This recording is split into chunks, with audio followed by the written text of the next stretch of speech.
ini. Bismillahirrahmanirrahim. Assalamualaikum warahmatullahi wabarakatuh. Waalaikumsalam warahmatullahi wabarakatuh. Ya, alhamdulillahirobbilalamin. Syukur merasa senantiasa ya kita sama-sama panjatkan atas hadirat Tuhan Yang Maha Esa, Allah Subhanahu wa taala yang telah memberikan nikmat kesempatan, nikmat kesehatan ya untuk bisa kita hadir bersama-sama dalam perkuliahan mikrobiologi dan parasitologi.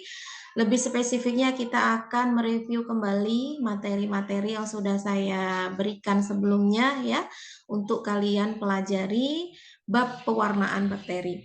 Sebelumnya atau di pekan yang lalu ya kita sudah belajar berkenaan dengan morfologi bakteri. Jadi sama halnya dengan makhluk hidup yang lain, bakteri pun juga punya bentuk, bukan sesuatu yang tidak berbentuk gitu ya, atau sesuatu yang tidak nyata, tetap nyata, tetapi ukurannya mikro ya. Jadi karena mata kita tidak bisa melihat secara langsung, jadi kesannya tidak nyata, padahal ada gitu ya. Jadi untuk melihatnya tentu kita tidak bisa hanya mengandalkan panca indera kita, tetapi harus menggunakan alat bantu mikroskop sesuai dengan perbesaran yang dimiliki oleh mikroskop tersebut untuk mengamati mikroba. Secara morfologi bakteri ukurannya adalah mikron ya. Sedangkan kalau kita analogikan ya, mungkin mata kita masih mampu melihat ukuran 1 mm menggunakan penggaris, itu pun dengan mata yang normal ya. Artinya kalau mata kita ada gangguan ya, tentu akan sulit, harus menggunakan kacamata begitu. Tapi kalau kita masih bisa melihat ukuran 1 mm ya, artinya mata kita masih bisa melihat itu. Tetapi kenyataannya bakteri ukurannya bukan 1 mm. Tapi 1/1000 dari 1 mm. Jadi kalau kalian punya ukuran 1 mm dibagi 1000, itu hal yang tidak mungkin ya kita bisa melihat. Sekemampuan manusia seperti kita tidak mungkin untuk bisa melihat. Nah, apa sih peran dari pewarnaan ini terhadap bakteri? Nah, ini kita akan belajar terkait itu. Kenapa sih bakteri meski harus diwarnai dan emang nggak bisa ya langsung diamati pakai mikroskop, nggak harus pakai warna-warna segala macam. Apa mungkin pewarnaan itu hanya untuk mempercantik bakteri saja atau apa? Nah, nanti kita akan tahu jawabannya ya, tentunya dari kalian ya. Artinya yang sudah menyimak materi yang saya berikan. Oke, sekarang langsung saja ya dari semua yang hadir di sini. Tentu ini bukan hal yang sulit untuk kalian bisa berpartisipasi aktif ya, karena kesempatan sangat terbuka lebar ya. Untuk pertanyaan yang pertama ya, di sini cukup satu mahasiswa aja dulu ya. Apa sih pengertian dari pewarnaan bakteri? Nah, tadi yang sudah raise hand pertama kali saya lihat ada Desak Made ya. Silakan Desak Made untuk bisa menjelaskan secara pengertiannya ya dari pewarnaan bakteri itu apa. Oke, silakan Made. Baik Ibu, pewarnaan bakteri sendiri merupakan memberikan zat warna pada sel bakteri ataupun bagian-bagiannya agar menambah kontras dan menjadi tampak lebih jelas. Oke, ya jadi sudah dipahami ya, berarti ini saya bisa mengambil sampel dari Desak Made ini, artinya semoga yang lain juga bisa memberikan jawaban yang sama gitu ya, karena semua sudah ada di materi. Ya betul sekali tadi yang disampaikan ya, jadi pewarnaan bakteri itu sebetulnya kita ingin memberikan warna terhadap si sel bakteri yang kita amati menggunakan mikroskop. Jadi jangan dipikir ketika kita sudah melihat pakai mikroskop itu kita sudah bisa melihat secara sempurna atau secara jelas, tapi ternyata bakteri pun harus diwarnai agar bagian-bagian morfologinya itu bisa nampak jelas karena kita memberikan efek kontras ya. Ketika efek kontras itu diberikan ya dengan adanya pewarnaan, maka akan membuktikan bahwasanya memang di dalam pengamatan kita itu ada bakterinya. Dan tentunya secara morfologinya bisa kelihatan. Apakah bentuknya batang, apakah bentuknya rantai, apakah bentuknya bulat, itu akan teramati. Nah, pada gambar ini saya ambil contoh ya, pewarnaan yang salah satu jenis pewarnaan yang dilakukan yaitu pewarnaan gram. Nanti ada di slide-slide berikutnya. Jadi pewarnaan gram itu untuk membedakan mana bakteri gram positif dan mana gram negatif. Nah, ternyata dengan pewarnaan sangat membantu sekali. dengan adanya pewarnaan gram ini bisa membedakan itu mana bakteri yang mampu menyerap warna ungu, ini ungu ya, biru atau ungu lah ya, sesuai dengan reagen yang digunakan, dan mana yang tidak mampu menyerap warna ungu dan akhirnya mampu menyerap warna merah ya. Nah, ini tidak bisa dibohongi. Jadi kalau memang bakterinya golongannya gram positif ya pasti bisa menyerap warna ungu itu tadi yang diberikan melalui reagennya. Nah, kalau nggak mampu, ya otomatis dia tidak mampu menyerap warna ungu. Dia mampunya menyerap warna merah atau warna sekunder. Ya, ini warna untuk primer, ini warna untuk sekunder. Nah, ini memudahkan untuk kita menggolongkan ya, apakah bakteri yang kita amati itu gram positif atau gram negatif. Ini salah satunya ya, karena pewarnaan yang lain banyak. Betul ya tadi yang dikatakan Widi, bahwasannya pewarnaan ini tujuannya itu tadi ya, pengertian dan tujuan itu sekaligus ya, memberikan warna pada sel bakteri sehingga bagian-bagiannya dapat terlihat dengan jelas ya. Oke, kalian sudah paham nih berkenaan dengan pewarnaan bakteri. Nah, sekarang pertanyaannya, mengapa bakteri mesti diwarnai? Padahal kan kita sudah bisa ya langsung menggunakan mikroskop dengan perbesaran tertentu, bahkan 1000 kali bisa. Ya, kenapa harus diwarnai? Oke, di sini ada Putu Sukma. Silakan Putu untuk bisa menjelaskan. Baik, Ibu. Mengapa bakteri harus diwarnai? Karena pewarnaan itu sebagai salah satu tahap dalam pemeriksaan mikroskopik untuk menunjukkan bagian-bagian sel, membedakan mikroba yang satu dengan yang lainnya, dan untuk mengenal sifat-sifat bakteri atau struktur dan morfologinya. Baik, terima kasih, Bu.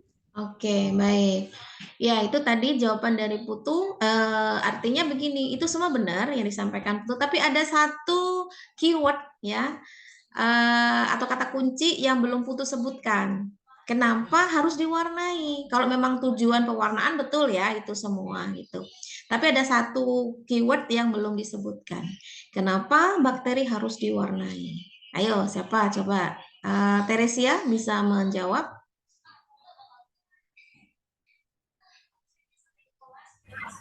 Iya, Bu. Mm-mm. Jadi bakteri itu sulit dilihat dengan mikroskop cahaya karena tidak dapat mengabsorpsi atau membiaskan cahaya, sehingga digunakan zat warna untuk mewarnai bakteri tersebut atau latar belakangnya. Oke, ya. Ya, ini saling melengkapi jawabannya ya. Jadi tepat sekali. Kita ingat ya, harus ingat nih, bakteri itu sifatnya transparan ya. Jadi, kalaupun toh memang sudah menggunakan mikroskop, itu tidak mudah untuk diamati. Jadi harus diberikan pewarnaan agar kita mudah mengamati bagian-bagiannya, mengamati perbedaan antara satu bakteri dengan bakteri yang lain, struktur dan morfologinya juga bisa teramati. Ya, karena tidak mampu menyerap atau mengabsorpsi cahaya begitu ya. Jadi dalam hal ini bakteri ini sifatnya transparan atau tembus pandang ya. Nah, ini hal yang unik ya, artinya bakteri itu sulit untuk kita pelajari kalau tanpa adanya teknologi. Makanya kita bersyukur banget ya, teknologi sudah canggih, sudah ada penemuan alat-alat yang memang bisa mendukung untuk perkembangan ilmu sains ya, sehingga kita bisa mengamati bakteri-bakteri yang ada di sekitar kita. Kita akan sulit tidak berkontak dengan mereka. Karena mereka di mana-mana gitu ya. Mau bilang, Bu, saya pakai handscoon kemana-mana, tidur pun pakai handscoon. Lah emang kita tidak bernapas ya. Emang kita nggak ngomong. Nah, ketika kita bernapas, kita ngomong, itu ada kontak dengan udara. Ternyata bakteri pun juga berkeliaran di udara, gitu ya. Tapi sejauh ini, kenapa sih kok kita nggak sakit, Bu? Kan tiap hari saya bersentuhan dengan orang, ya, berjabat tangan. Mungkin saya sekarang duduk di kursi meja yang mungkin belum dibersihkan, tapi kenapa kok saya masih sehat? Ya, itu bukan kesombongan diri ya, bukan berarti kita ini kuat gitu ya. Tapi berterima kasihlah pada kekebalan tubuh kita ya. Antibodi kita ternyata masih oke, masih bisa memberikan perlindungan untuk itu semua. Nah, dalam kondisi tertentu yang mungkin sleep ya, dalam kondisi kita lelah atau apa, nah itu bisa masuk dengan mudah sehingga tidak ada pertolongan, akhirnya kita sakit gitu ya. Dan jadi nikmat sehat itu sesuatu yang harus kita syukuri yang pertama ya, karena kita diberikan bekal imun di dalam tubuh kita ya untuk menjadi tentara ya, tentara membasmi semua mungkin sumber-sumber mikroba patogen yang bisa masuk ke dalam tubuh kita. Bahkan virus pun juga begitu. Ingat ya, zaman COVID dulu, sebegitu ekstrimnya kita harus tidak ada kontak dengan orang gitu ya, karena penularannya sangat luar biasa gitu ya. Mau percaya nggak percaya, ternyata memang itulah adanya. Kalau orang sains sih geleng-geleng aja ya ketika orang tidak percaya terhadap adanya virus COVID gitu ya. Kenapa? Karena memang secara sains sudah bisa dibuktikan. Kita punya alat yang bisa mendeteksi keberadaan dari virus tersebut. Ya, sama halnya dengan bakteri. Orang mungkin akan melihat, saya nggak bisa ngelihat bakteri, berarti bakteri itu nggak ada. Nah, itu ya. Tapi ternyata efek yang ditimbulkan bakteri pun ada. Karena itu tadi ya, sesuatu yang ukurannya tidak bisa kita lihat dengan mata kita sendiri.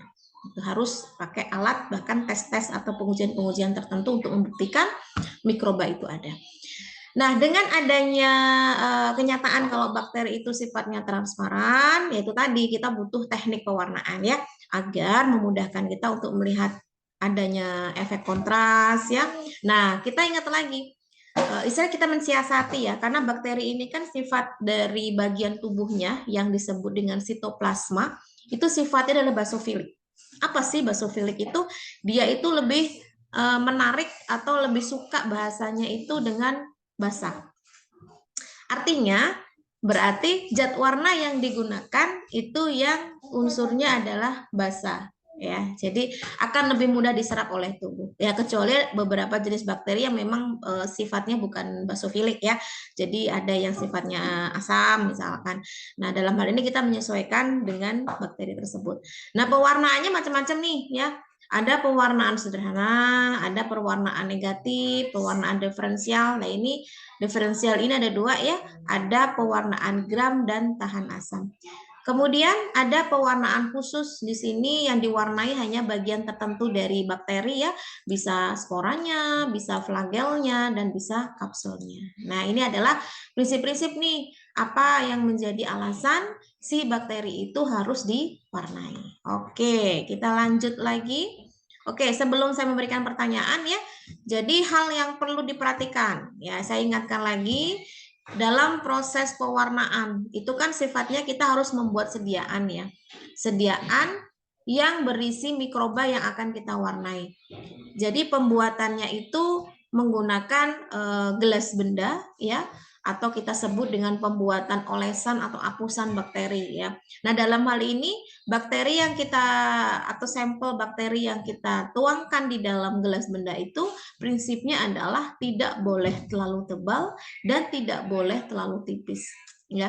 Jadi harus pas gitu ya. Jadi memang butuh keahlian ya, paling tidak kita belajar dulu ya, meskipun kita belum expert gitu ya. Kita masih newbie, kita belajar untuk membuat dulu ya. Nah, kemudian ada tahap fiksasi. Nah, fiksasi itu ketika kita sudah memberikan sediaan pada gelas benda gitu ya atau preparat, itu harus dilewatkan dulu di atas api Bunsen ya. Itu yang dikenal dengan istilah fiksasi. Adapun tujuannya adalah satu, untuk melekatkan bakteri pada objek biar bakteri tidak kemana-mana ya. Yang kedua, mematikan mikroorganisme. Nah, ini bedanya dengan kultur bakteri yang kita lakukan untuk isolasi ya. Seperti praktikum yang kemarin ya, potensi antimikroba itu kan kita menumbuhkan di dalam media yang di cawan Petri ya. Nah, itu dalam kondisi hidup dalam pengamatannya. Tapi kalau kita pengamatan pewarnaan yang nantinya diamati menggunakan mikroskop, si bakteri harus mati.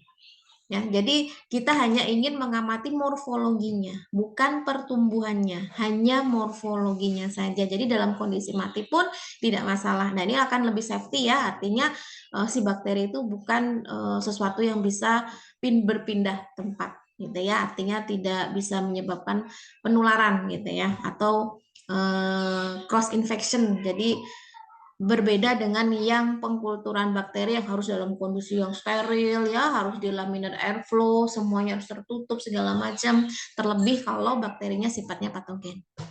Yang ketiga untuk pengawetan.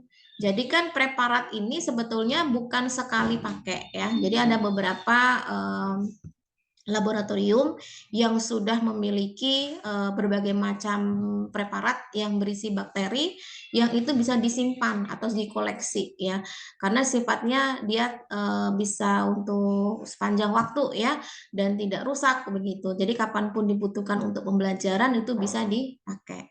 Ya kalau kita dalam praktikum ya 1 kali pakai saja ya, karena kita belum bisa menjamin apakah itu bisa awet dan segala macamnya, karena tentunya dibutuhkan bahan-bahan tersendiri ya untuk proses pembuatan preparatnya. Yang ketiga harus ada pemberian warna atau pengaplikasian warna ya.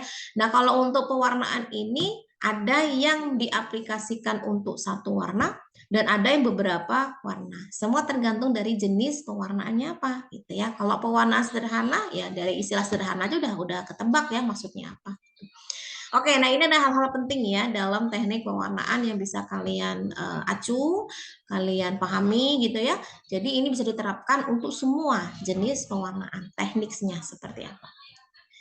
Oke, yang pertama, karena berbagai macam jenis tadi ya pewarnaan itu ada pewarnaan sederhana, negatif, diferensial, sampai pewarnaan khusus. Kita ulik satu persatu ya. Pewarnaan sederhana. Nah, sekarang untuk pewarnaan sederhana, silakan siapa yang akan memberikan jawaban ya dari tabel yang sudah tertera. Jadi di sini sudah saya berikan jenis pewarnaannya adalah sederhana, kemudian pengertiannya apa, zat warna yang digunakan apa, tinggal disebutkan aja, tujuannya untuk apa, dan berikan contoh bakteri yang bisa terwarnai dengan pewarnaan sederhana. Oke, di sini yang belum menjawab tadi ada Vivi ya. Vivi belum kebagian. Silakan Vivi.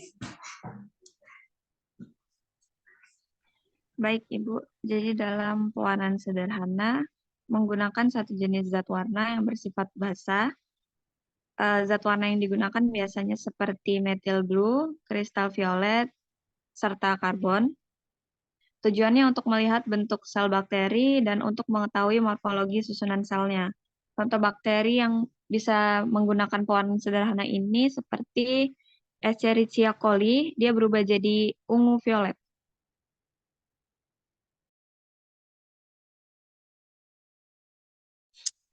Oke, betul jawabannya dari Vivi ya. Kalau dilihat dari pengertian sederhana ya tentu dia lebih simpel dibandingkan dengan yang lain gitu ya. Pengertiannya jelas dia menggunakan pewarna yang cuma satu jenis gitu ya. Nah, dalam hal ini sifatnya pewarna itu adalah basa. Sehingga kalau secara mekanismenya, ini secara penjelasan ilmiahnya begitu ya, kenapa kok harus menggunakan zat warna basa, sudah dijelaskan di sini. Jadi ada istilah kromogen, ya kromogen yang ada di dalam zat warna tersebut yang memberikan warna itu tadi yang bersifat basa, itu bermuatan positif. Ya, nah sehingga asam nukleat ya atau beberapa bagian yang ada di dalam dinding selnya yang itu kebalikannya muatannya adalah negatif itu akan saling tarik menarik ya, jadi kayak magnet gitu ya, kayak kutub itu kutub utara selatan kan saling tarik menarik tuh.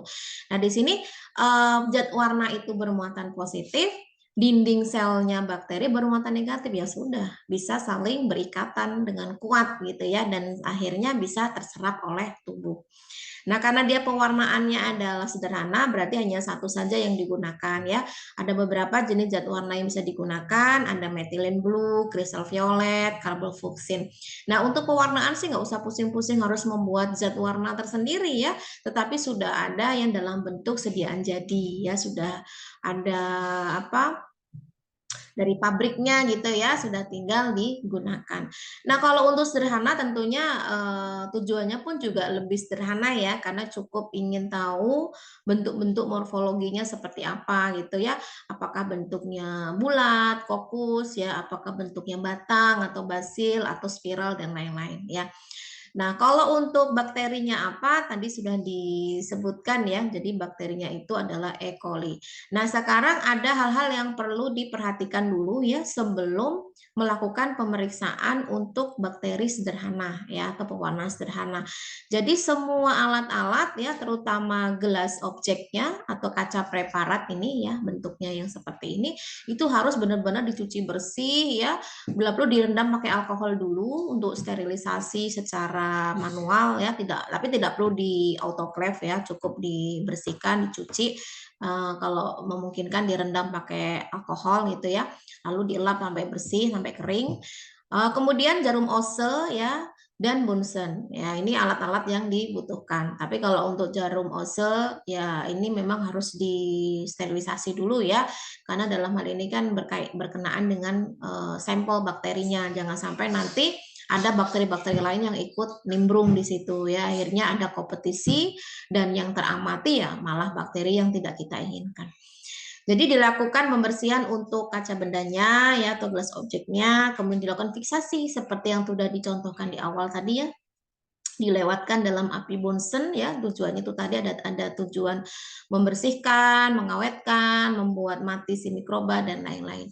Nah, kemudian kita bisa tandai ya di bagian tengah dari kaca benda ini dengan menggunakan pensil lalu diberikan label ini pengamatan pewarnaan sederhana atau apa gitu. Tapi sebenarnya kalau kita sudah tahu posisinya di mana ya nggak perlu pakai tanda pensil pun bisa gitu ya. Oke, sebelum saya lanjut lagi, di sini ada pertanyaan juga ya terkait prosedurnya. Ini sudah ada beberapa tahap untuk pewarnaan sederhana dari 1, 2, 3, 4, dan 5. Silakan siapa satu mahasiswa untuk menjelaskan terkait prosedur pewarnaan sederhana. Ini yang belum menjawab siapa ini? Bergilir saja ini. Sudah semua ya? Desak Made sudah, Vivi sudah, Putu sudah, Teresia sudah. Balik lagi dari awal, saya minta Desak Made. Mana? Ada? Ada, Ibu. Iya, silakan. Baik, dalam prosedur pewarnaan sederhana ini, hal yang pertama dilakukan itu kultur bakterinya dioleskan pada gelas objek, Bu. Kemudian yang kedua dilakukan fiksasi. Selanjutnya diberi satu jenis warna, lalu dibilas dengan air mengalir, Bu. Terus dilakukan pengamatan pada mikroskop pembesaran 40 kali. Lalu koloni akan tampak berwarna ungu, Bu. Oke, ya benar ya. Jadi itu tahapannya. Ini adalah sampel kulturnya yang mau diamati, tergantung sampelnya apa ya. Kemudian dioleskan di kaca bendanya. Jangan lupa dilakukan fiksasi ya dengan api Bunsen sampai dia mengering. Lalu dibersihkan dulu ya menggunakan Aquades. Kemudian baru diteteskan pewarnanya. Ya tergantung ya pewarnanya apa yang mau digunakan, methylene blue atau yang apa. Lalu diamati menggunakan mikroskop ya. Oke, kemudian bakteri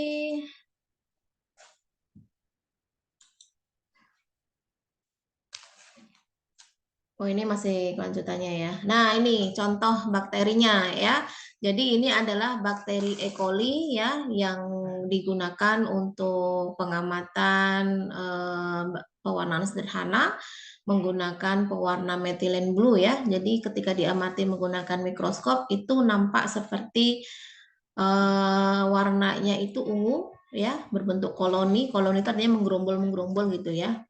Kemudian bentuknya adalah batang ya atau basil. Nah, ini adalah contoh bakteri yang mampu teramati dengan pewarnaan sederhana ya. Oke, kemudian kita lanjut. Pewarnaan yang kedua adalah pewarnaan negatif ya. Ini sama pertanyaannya, pengertiannya apa, zat warnanya apa, tujuannya apa, contoh bakterinya apa. Di sini saya persilakan atas nama Putu Sukma. Silakan Putu.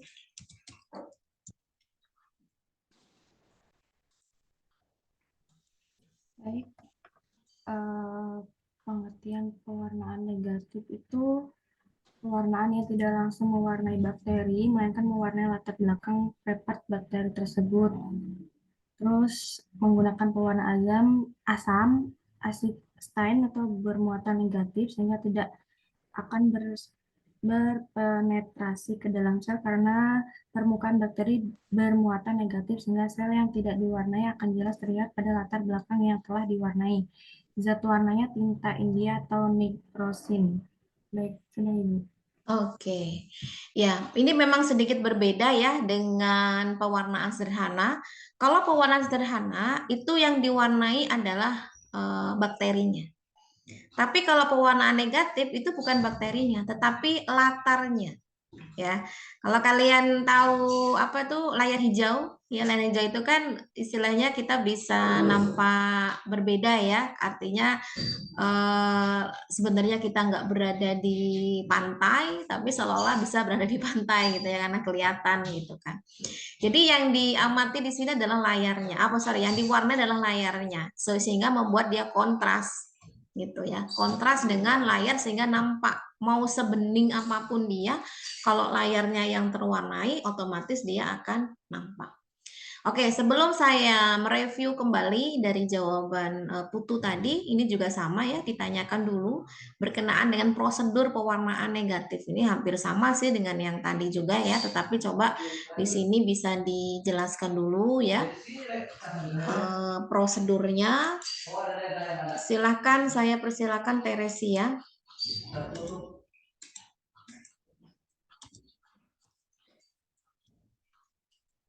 Teresia ada?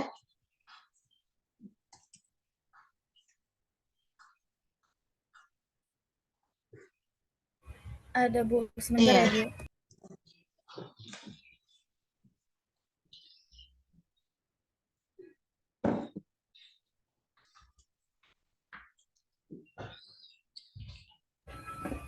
Pada pewarnaan negatif, sel bakteri nampak transparan, tembus pandang.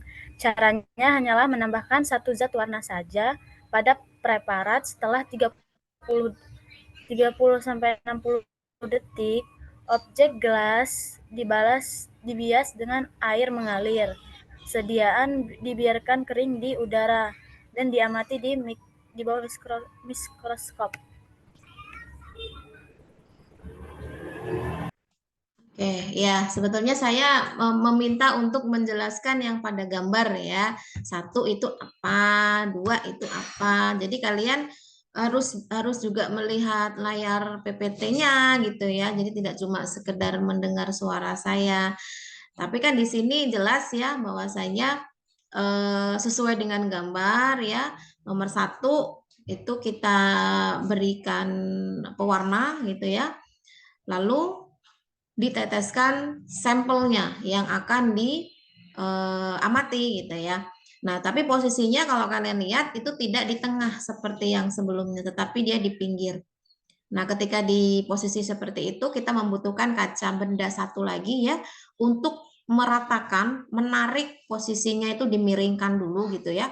Lalu ditarik menyeluruh ke permukaan gelas bendanya. Jadi nggak cuma di bagian tengahnya, karena kan dalam hal ini yang perlu kita amati adalah bakteri yang layar belakangnya atau backgroundnya itu kontras gitu ya. Nah oke, itu tadi jawaban dari Teresia ya. Nah untuk pewarnaan negatif ya, jadi ini diperuntukkan untuk beberapa jenis bakteri yang memang sulit untuk diwarnai oleh jenis zat warna yang bersifat basah. Nah, contohnya di sini adalah bakteri patogen penyebab pneumonia ya. Spesiesnya adalah Klebsiella pneumoniae. Nah, ini tidak bisa langsung diwarnai bakterinya. Karena memang sulit ya, mau bagaimanapun sitoplasmanya tidak bisa menyerap si zat warna basah. Jadi mau nggak mau kita membutuhkan teknik tersendiri untuk mewarnai background-nya atau layarnya ya. Nah, dalam hal ini menggunakan pewarnaan yang bukan basah tetapi asam ya. Nah, ketika pewarnaan asam ini bermuatan negatif ya, sehingga dalam hal ini kan dia tidak akan berpenetrasi ke dalam sel ya, karena permukaan bakterinya pun juga negatif ya, nggak mau kalau sama-sama negatif gitu kan. Sehingga sel yang tidak terwarnai akan jelas terlihat kalau latar belakang yang telah diwarnai. Jadi meskipun dia tidak jelas atau transparan, tapi latar belakangnya yang diwarnai. Nah, zat warnanya juga berbeda dengan yang sebelumnya. Di sini bisa menggunakan tinta India atau disebut dengan nigrosin. Nah, ini tadi yang saya minta dijelaskan ya. Jadi ini adalah kaca preparat ya. Jadi nanti diberikan sampel dan tinta Indianya atau nigrosinnya di sini dicampur dengan sampelnya. Lalu menggunakan gelas benda satu lagi dengan membentuk sudut 45 derajat lah kurang lebih untuk mendorong ya.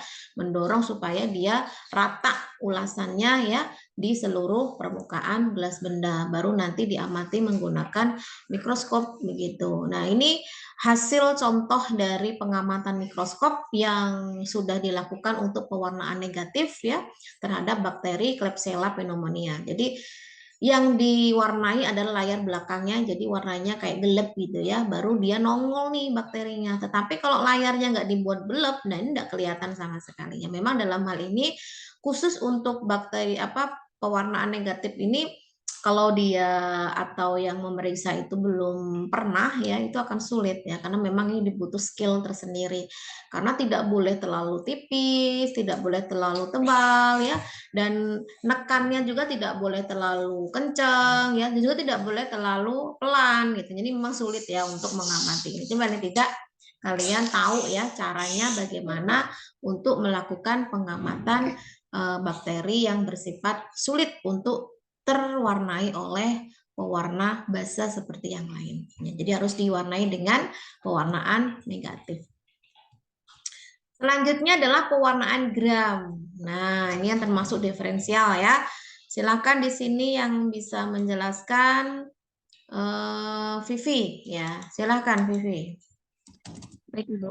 Jadi pewarnaan gram merupakan pewarnaan yang menggunakan lebih dari satu warna. Zat warna yang digunakan ada kristal violet, gram iodin, alkohol 95%, dan sapain. Tujuannya untuk membedakan spesialis bakteri menjadi dua kelompok besar, yaitu gram positif dan gram negatif. Sebagai contoh bakteri ada Staphylococcus aureus yang berubah warna menjadi ungu. Oke, baik. Nah, satu lagi ya. Artinya dalam hal ini jenis pewarnaan yang sering digunakan. Nah, nanti pun kita waktu praktikum, insya Allah kita akan melakukan pewarnaan gram ya terhadap sampel tertentu. Nah, kenapa disebut istilah gram? Gram itu artinya bukan berarti ada kaitannya dengan ukuran atau satuan ya, kilogram, gram, enggak. Nah, dalam hal ini penemunya ya untuk teknik pewarnaan gram ini ya namanya gram gitu ya, Hans Christian Gram gitu. Jadi kalau kalian mau dikenang sepanjang masa gitu ya, menemukanlah sesuatu sehingga nama kalian itu akan terkenang gitu. Tapi kalau kita perhatikan tuh yang menemukan teknologi, yang menemukan penemuan-penemuan baru itu namanya unik-unik gitu ya. Artinya kayak nggak ketuker dengan nama yang lain gitu. Kalau sekarang itu kan namanya itu bisa sama-sama gitu, sama maksudnya banyak kembarannya gitu ya. Nah, jadi kalau nanti kalian mungkin punya anak ya, dikasih nama yang unik aja yang mungkin itu beda dengan nama yang lain. Jadi kalau suatu hari nanti atau di masa depan dia menjadi peneliti gitu ya, menemukan sesuatu atau mungkin berhasil menulis karya ilmiah gitu ya. Jadi kan nama akhirnya itu khas gitu ya. Jadi tidak ada yang sama. Ya kalau pengen unik gitu ya. Nah, pewarnaan gram tadi ya, saya lagi itu bukan ada sangkut pautnya dengan satuan ukuran, tapi karena memang penemunya adalah Hans Christian Gram ya. Saya yakin jangankan kalian, saya aja belum lahir ya, artinya penemuan ini dari 1853 ya, 1853. Itu tahun yang mungkin entah bagaimana kondisinya pada saat itu, teknologi juga masih sangat terbatas ya. Nah, ini merupakan salah satu jenis pewarnaan diferensial karena satunya itu ada pewarnaan tahan asam ya. Kenapa disebut pewarnaan diferensial? Karena dia menggunakan lebih dari satu warna ya. Warna yang digunakan itu ada 3. Ada kristal violet, ini yang menyebabkan warna itu ungu, violet ya, bukan violet, violet. Kemudian ada iodin dan ada safranin. Nah, safranin ini yang menyebabkan warna itu bisa merah.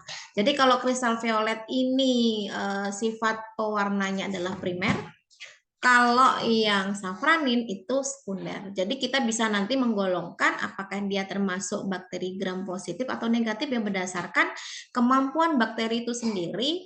Karena kan bakteri itu kan punya dinding sel. Ya, di morfologi sudah saya jelaskan, dinding selnya itu ada yang disebut dengan lapisan peptidoglikan. Jadi lapisan peptidoglikan ini ada yang tebal, ada yang tipis gitu ya. Nah, kalau yang lapisan peptidoglikannya tebal, ini nanti digolongkannya ke bakteri apa? Apakah gram positif atau negatif? Nah, kembali lagi dulu ke dinding sel ya. Karena lapisan peptidoglikan itu kan memang penyusun utama dinding sel. Kalau dia itu mampu mempertahankan warna primer, si kristal violet yang digunakan ini, maka dia akan berwarna ungu. Ya. Nah, kalau memang dia tidak bisa mempertahankan warna primer dan dia akan berwarna merah karena dia akan menyerap warna dari safranin. Jadi, kita bisa melihat kesimpulan yang ada di slide ya.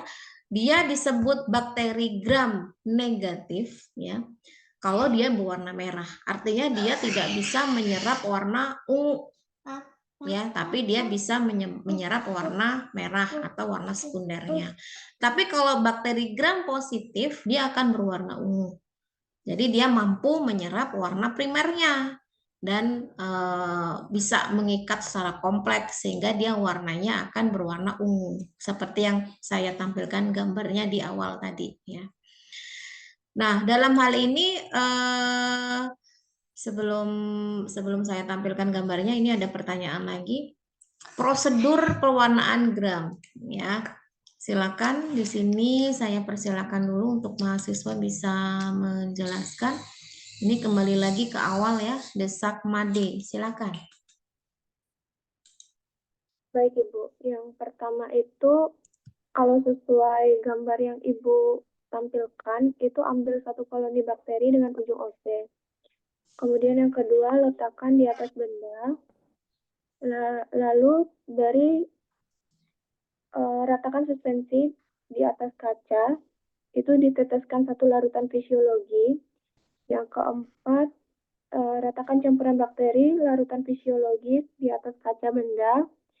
Yang kelima, kering anginkan pada suhu ruang. Yang keenam itu fiksasi di atas api. Yang ketujuh diberi pewarna ya itu ya Bu. Itu pewarnanya tidak boleh tertukar ya. Coba disebutkan yang pertama apa warnanya? Yang pertama itu pewarna primer ya Bu, kristal violet. Ya, terus? Yang kedua itu apa ya Bu? Safranin bukan Bu? Safranin. Belum, bukan. 89 itu tengah-tengahnya. Apa ya itu? Iodin bukan Bu? Ya, terus yang 9? Yang ke-9 itu apa yang warnanya bening ya Bu? Safranin. Safran itu warnanya merah. Safranin yang ke-9 apa Bu? Yang lain ada yang tahu 9 itu apa? Alkohol. Alkohol. Oh, Ya. alkohol. 10? Kemudian yang ke-10 itu safranin. Yang ke-11 itu ya diamati dan dia itu menyerap warna violet Bu. Itu artinya dia gram positif. Bakterinya Staphylococcus aureus. Oke, baik ya. Nah, ini adalah tahapan ya, prosedurnya begitu. Nah, warna itu tidak boleh tertukar ya, jadi harus jelas. Nah, tadi yang sudah disampaikan oleh Desak Made sudah benar ya. Jadi tahap-tahapannya ini harus diperhatikan, tidak boleh melupakan tahap fiksasi ya setelah si sampel itu dimasukkan atau diletakkan di permukaan gelas benda. Insya Allah nanti kita coba langsung ya di lab. Jadi sudah tidak lagi saya menjelaskan caranya gimana, jadi kalian tuh harus sudah bisa step-stepnya sudah tahu ya, karena kita sudah belajar teorinya dan nanti pun akan diberikan modulnya. Jadi tidak ada alasan untuk tidak tahu ya, kecuali kalau kalian nggak baca itu. Nah, warna ini tidak boleh tertukar ya. Jadi setelah dilakukan fiksasi, kemudian sampel itu kan sudah kering tuh ya. Nanti jangan bingung, Bu, kok nggak kelihatan, Bu? Itu sudah ada di situ. Selama kalian sudah tuangkan di situ ya akan kelihatan. Hanya kitanya aja yang nggak kelihatan, nggak ngelihat ya, karena ukurannya mikro gitu ya. Warna yang pertama itu yang diterapkan adalah kristal violet ya. Kalaupun memang ada jenis warna merek lain bisa, tetapi komposisinya sama ya. Kita tergantung dari kesediaan yang ada di lab. Ini disebut sebagai kristal violet itu pewarna primer. Jadi setelah diteteskan ya di gelas bendanya itu dibiarkan 1 menit dulu. Agak lama memang ya, ya mungkin kalian sambil ngerjain apa, tapi tinggal 10 menit, 1 menit. Habis itu dicuci dengan air mengalir ya, di kran gitu, sampai air yang netes itu tidak berwarna lagi. Ya, jadi pewarnanya sudah turun. Itu yakinlah warna itu sudah diserap oleh si bakteri, karena kan sifatnya basofilik ya. Tahap kedua diberikan warna iodin. Iodin itu bisa lugol ya, tergantung dari kesediaan juga. Sama, dibiarkan selama 1 menit, habis itu dibilas menggunakan air mengalir secara berlahan. Tidak boleh diusap ya, air mengalir saja. Kalau usap nanti bakteri hilang semua nanti. Kemudian kita membutuhkan alkohol ya untuk dicelupkan ya, dekolorisasinya. Kemudian setelah itu meneteskan safranin. Nah, ini yang pewarna sekunder. Jadi selama 45 detik ya, habis itu dicuci dengan air, dikering anginkan, tidak perlu diusap pakai tisu ya, cukup dimiringkan ya, yang di bawahnya ada tisunya, jadi airnya bisa turun, lalu diamati menggunakan mikroskop. Nah, contohnya, ini salah satu contoh ya, karena kan bakteri-bakteri di luar sana banyak yang kemungkinan besar juga bisa masuk dalam golongan bakteri gram ini. Jadi untuk gram positif, contohnya salah satunya adalah Staphylococcus aureus. Nah, ini salah satu jenis bakteri yang bisa menyebabkan infeksi ya pada tubuh manusia. Jadi ternyata dia termasuk ke dalam golongan bakteri gram positif dan memiliki dinding sel yang tebal ya, peptidoglikannya lebih tebal.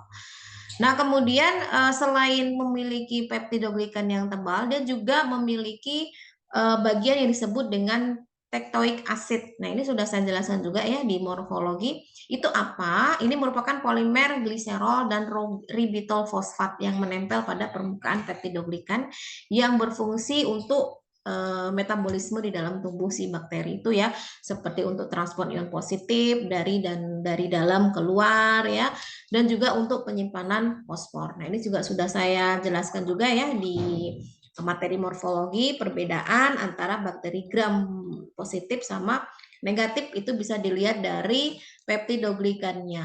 Kalau pada gram positif dilihat peptidoglikannya lebih tebal, sedangkan kalau pada gram negatif ini cuma segini aja. Jadi dia lebih tipis ya.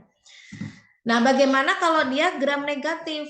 Di sini contohnya adalah Salmonella typhi. Ini yang saya ambil semua bakterinya sifatnya patogen ya, yang memang bisa menyebabkan infeksi bagi tubuh.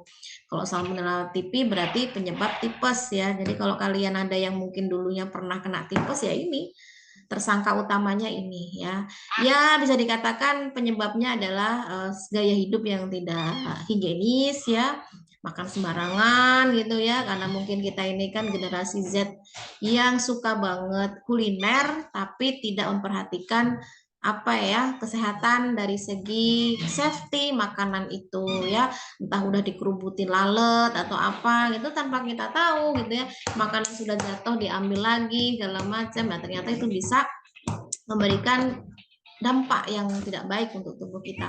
Terus ada yang bilang seperti ini, saya tiap hari jajan Bu, yang kita nggak tahu, tapi saya sehat-sehat aja.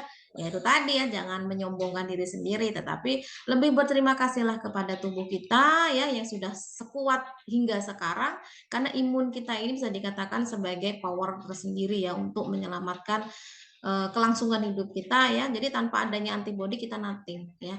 Artinya dalam hal ini antibodi lah yang bisa menangkal itu semua. Jadi antibodi itu cara kerjanya sangat luar biasa ya. Ketika ada sumber infeksi yang masuk ke dalam tubuh kita, dia tuh langsung memberikan perlawanan ya. Meskipun perlawanan itu harus diawali dulu dengan pengenalan dulu nih. Jadi kalau misalkan sumber infeksinya itu sudah pernah masuk 2 tahun yang lalu, ya sekarang masuk lagi, maka dia sudah bisa melihat kalau, wih ada musuh ini yang sudah pernah dulunya masuk gitu ya. Jadi tidak akan pernah menerima tamu lama ya kembali lagi, apalagi itu yang menyebabkan penyakit gitu ya. Buat apa gitu? Jadi langsung dihancurkan, langsung dilisiskan. Ya, kalau tidak ingin terulang mendapatkan penyakit yang sama. Nah, di sini untuk pewarnaan gram negatif Salmonella typhi ya, itu beda, warnanya tidak ungu tapi warnanya merah karena dinding selnya tidak mampu menyerap warna si primer tadi ya, tapi dia memiliki kemampuan menyerap warna sekunder. Hal ini terkait peptidogligannya itu lebih tipis dibandingkan dengan yang gram positif tadi ya. Dan kemudian dia tidak memiliki asam tektoik ya yang mengandung polisakarida dan dia lebih rentan terhadap kerusakan mekanik dan kimia sebenarnya ya. Jadi lebih mudah dihancurkan sebenarnya untuk pewarnaan gram negatif bakterinya. Kenapa? Karena memang memiliki lapisan peptidoglikannya yang lebih tipis gitu ya. Nah, ini kriteria-kriteria ya dari berbagai macam golongan karakteristik ya bakteri gram positif sama bakteri gram negatif ya. Peptidoglikannya kalau untuk gram positif itu lebih tebal ya, kalau gram negatif itu lebih tipis ya, dan lain-lain ya bisa diamati. Nah, kemudian ada sensitivitas terhadap warna dan antibiotik. Gram positif itu paling sensitif, kalau yang gram negatif itu kurang sensitif ya. Kemudian reaksi terhadap pewarnaan gram, untuk yang berwarna ungu itu gram positif, kalau untuk yang merah itu gram negatif. Oke, satu lagi mungkin untuk sesi diskusi kita hari ini ya, terakhir untuk pewarnaan tahan asam. Oke. Tadi siapa yang terakhir tadi? Desak Made ya. Silakan Putu. Putu sudah belum tadi ini?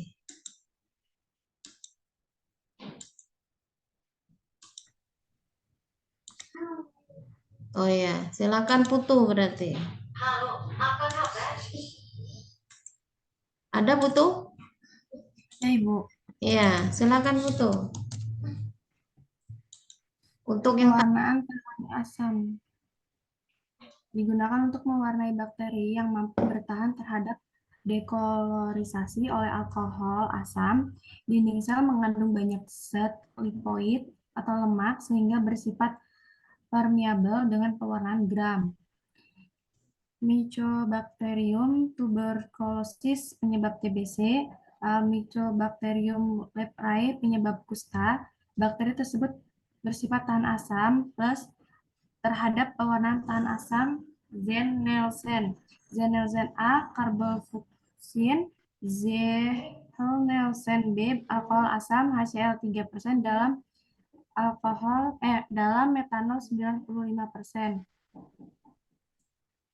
Zen-Nielsen C, methylene blue, bakteri tahan asam akan berwarna merah dan bakteri tidak tahan asam akan berwarna biru. Baik, terima kasih Bu. Oke.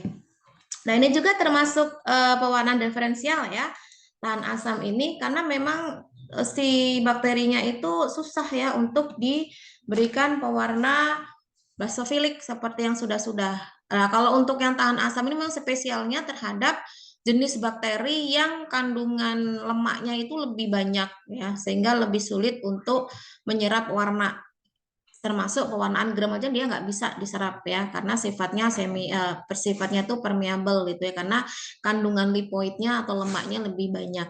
Nah, contohnya adalah bakteri Mycobacterium tuberculosis. Siapa sih yang nggak tahu bakteri ini gitu ya, penyebab TBC. Ya, jadi meskipun TBC itu mengganggu sistem saluran respirasi gitu ya, batuk, paru-paru gitu ya. Tapi jangan salah kira kalau bukan bakteri penyebabnya, karena banyak di antara kita ternyata masih menganggap TBC itu dikarenakan virus ya, beda dengan influenza ya.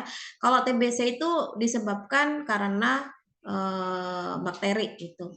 Yang kedua, Mycobacterium leprae, nah ini juga penyebab kusta. Ini merupakan salah satu jenis bakteri yang tidak tahan terhadap apa namanya seperti pewarnaan bakteri yang gram tadi ya.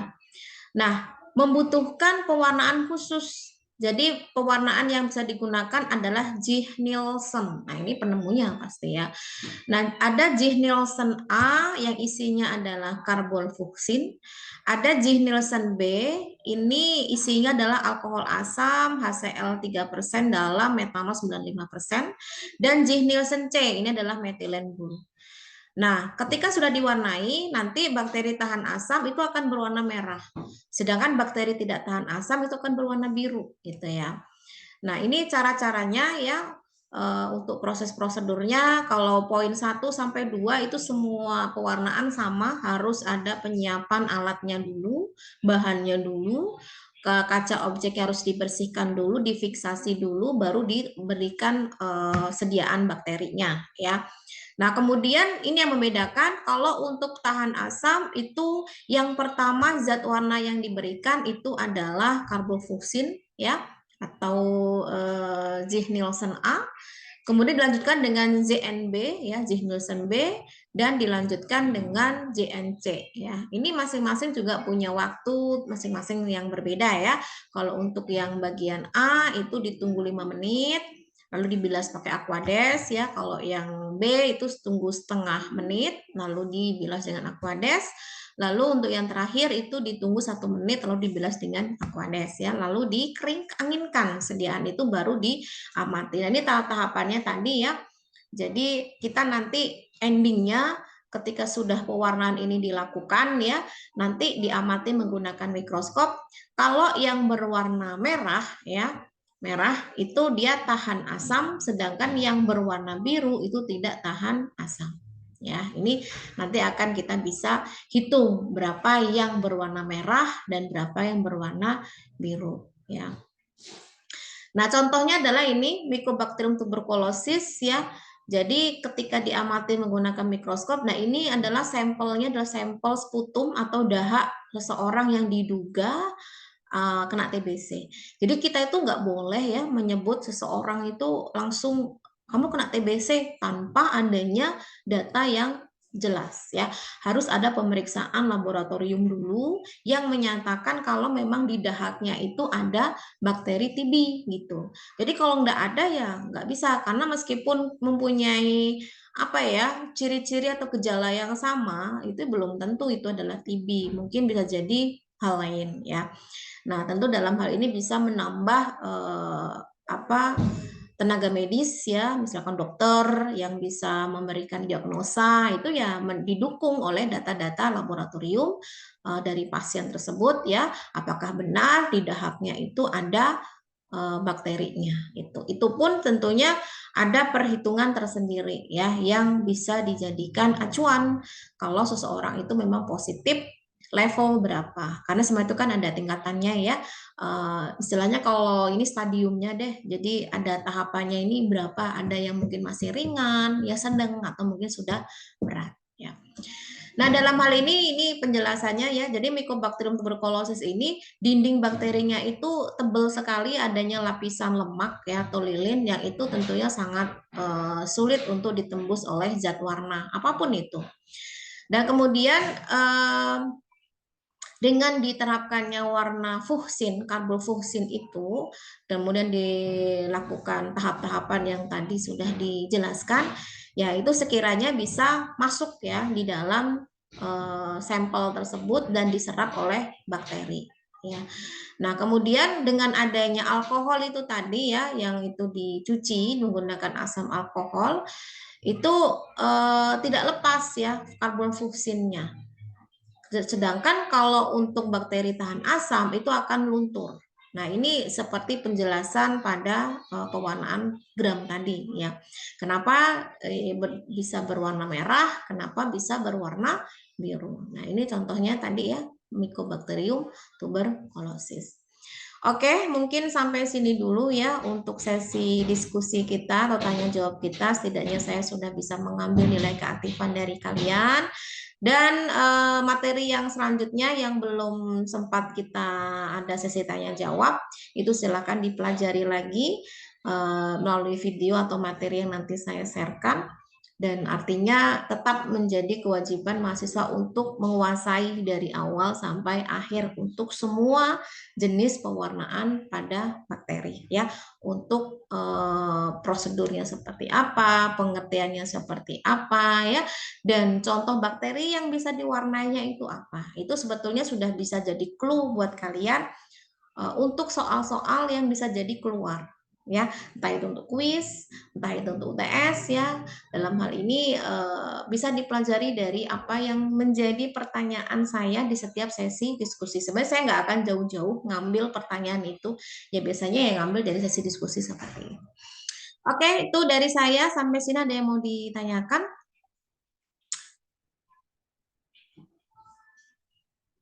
Kalau tidak, mungkin kita akhiri dulu ya untuk pertemuan kita pagi hari ini. Kita akhiri dengan membaca hamdalah bersama-sama. Terima kasih. Selamat pagi menjelang siang. Assalamualaikum warahmatullahi wabarakatuh. Waalaikumsalam warahmatullahi wabarakatuh. Terima kasih, Bu. Waalaikumsalam warahmatullahi wabarakatuh.